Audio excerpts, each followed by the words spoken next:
Captain மாதிரி நான் பேசிகிட்டு இருக்கேன். கேப்டன் கூட இருக்கு மீச முருகேசன், டைமண்ட் பாபு, பிஆர்ஓ வீட்டுக்கு வந்துட்டாங்க. கேப்டன் வீட்டுக்கு வர சொன்னார். என்ன எதுக்கு வர சொன்னார்? வாங்க, கூப்பிட்டா அவர் என்ன சொல்றாரு கேட்டு வாங்க. அந்த தம்பி நல்லா பண்ணுது, அற்புதமாக டான்ஸ் ஆடுறான், என்னைய மாதிரி பண்ணுறான், கொஞ்சம் ஓவராக பண்ண வேணான்னு பண்ணி சொல்லுங்கள். அது மட்டும்தான் அவருடைய ரசிகன் நான் சொல்லுங்கள். அதுக்கப்புறம் அவருடைய இறக்கம் தருவாயில் அவர் முன்னாடியே பெர்ஃபார்ம் பண்ணி என் கையை பிடிச்சிக்கிட்டு அப்படி நெஞ்சில் வச்சுக்கிட்டாரு. என் கண்ணில் தாரதாரையாக கண்ணீர் கொட்டுது. விஜய் டிவியில் ஒரு ஷோ பண்ணிடுச்சு. முக்கியமான ஆளை ஒருத்தர் உங்கள்கிட்ட பேசணுன்றாரு.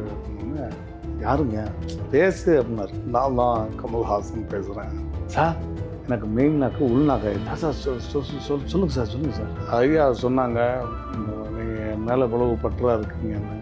நீங்கள் ஒரு கலைவன் தெரியுமா உங்களுக்கு? கலைவன் தான் யாருன்னு தெரியுமா? தெரியாது சார். தான் குருவை பார்க்காமே குருவை மாதிரி பாவிச்சு அவரை பார்த்து பார்த்து பார்த்து இம்ப்ரெஸ் ஆகி அவர் பண்ணுறதெல்லாம் வச்சு பண்ணுறதெல்லாம் அதான் கலைவன்.